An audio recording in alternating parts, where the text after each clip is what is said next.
Assalamualaikum warahmatullahi wabarakatuh. Salam guru penggerak dan salam bahagia. Perkenalkan, nama saya Rukmiwati, CGP Angkatan 6 dari Kabupaten Lebong. Pada kesempatan ini, saya akan menyimpulkan modul titik 1 tentang refleksi filosofis pendidikan nasional Ki Hajar Dewantara. Menurut pemikiran Ki Hajar Dewantara, pendidikan dan pengajaran merupakan dua hal yang tidak dapat lepas karena pengajaran merupakan bagian dari pendidikan. Ini artinya bahwa pengajaran merupakan proses pendidikan dalam memberi ilmu yang bermanfaat secara lahir dan batin. Sedangkan pendidikan adalah tempat persemaian benih-benih kebudayaan dalam masyarakat yang menuntun segala kodrat yang ada pada anak-anak.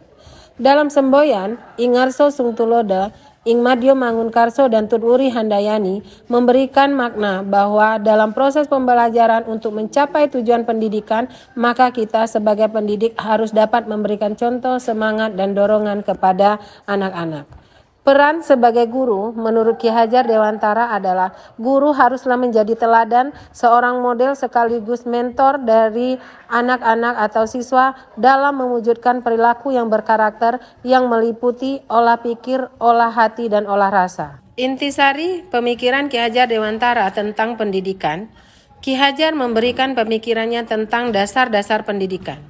Menurut Ki Hajar Dewantara, pendidikan bertujuan untuk menuntun segala kodrat yang ada pada anak-anak agar mereka dapat mencapai keselamatan dan kebahagiaan yang setinggi-tingginya. Adapun dasar-dasar pendidikan menurut Ki Hajar Dewantara yaitu yang pertama adalah menuntun. Dalam menuntun laku dan pertumbuhan kodrat anak, Ki Hajar Dewantara mengibaratkan peran pendidik seperti seorang petani atau tukang kebun.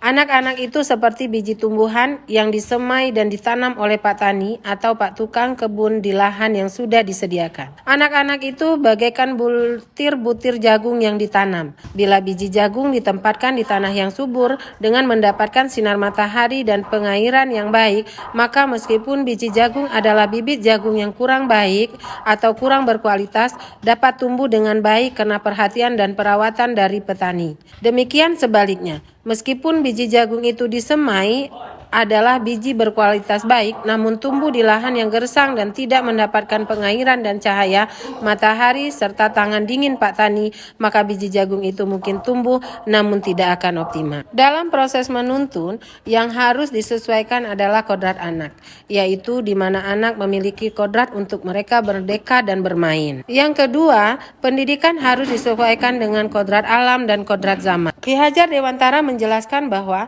dasar pendidikan anak berhubungan dengan kodrat alam dan kodrat zaman.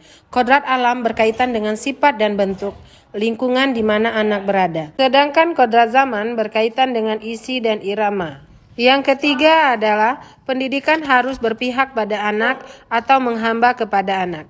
Hal ini seorang pendidik harus mempunyai naluri terkait dengan sebagai peran orang tua di rumah. Yang keempat adalah pendidikan disesuaikan dengan konteks sosio-kultural daerah. Pemikiran Bapak Ki Hajar Dewantara menunjukkan bahwa peserta didik harus diberikan pendidikan sesuai dengan karakter dan perkembangan zaman yang berkaitan dengan keterampilan abad 21. Contohnya tulisan Kaganga yang dapat dilestarikan dengan pembuatan kain batik yang bermotif tulisan Kaganga atau batik Telebong. Selain itu, masakan tradisional seperti lemak juga perlu dilestarikan. Di daerah Lebong ada banyak adat budaya atau kebudayaan yang mencerminkan pemikiran Ki Hajar Dewantara, yaitu diantaranya tegak taruh, bawa tutum, kedurai abam. Tingkah laku murid yang perlu diterapkan di kelas atau di sekolah sesuai dengan sosial budaya di daerah Lebong adalah gotong royong. Hal ini terlihat dari kegiatan rutin masyarakat pada saat bawa tutum, membawa ayam, beras, garam, dan lain untuk ke rumah orang pesta atau musibah. Pemberian ini tidak dibedakan suku mana yang mengadakan pesta atau yang mendapat musibah. Hal ini dapat diterapkan di sekolah dengan menerapkan program SMA Peduli, yaitu suatu program kegiatan OSIS di mana dalam kegiatan tersebut siswa ditanamkan sifat gotong royong untuk membantu siswa atau keluarga serta masyarakat yang terkena musibah. Ada banyak kegiatan yang dapat dilakukan di kelas dalam proses untuk menerapkan pemikiran Ki Hajar Dewantara, yaitu diskusi kelas, praktikum, serta berkreativitas dalam mata pelajaran PKWU untuk berinovasi dan berkreativitas untuk menghasilkan suatu karya yang disesuaikan dengan adat budaya serta sosiokultural yang ada di Lebong. Demikianlah kesimpulan dari refleksi filosofis pendidikan nasional Ki Hajar Dewantara. Semoga bermanfaat dan salam bahagia, salam guru penggerak. Wassalamualaikum warahmatullahi wabarakatuh.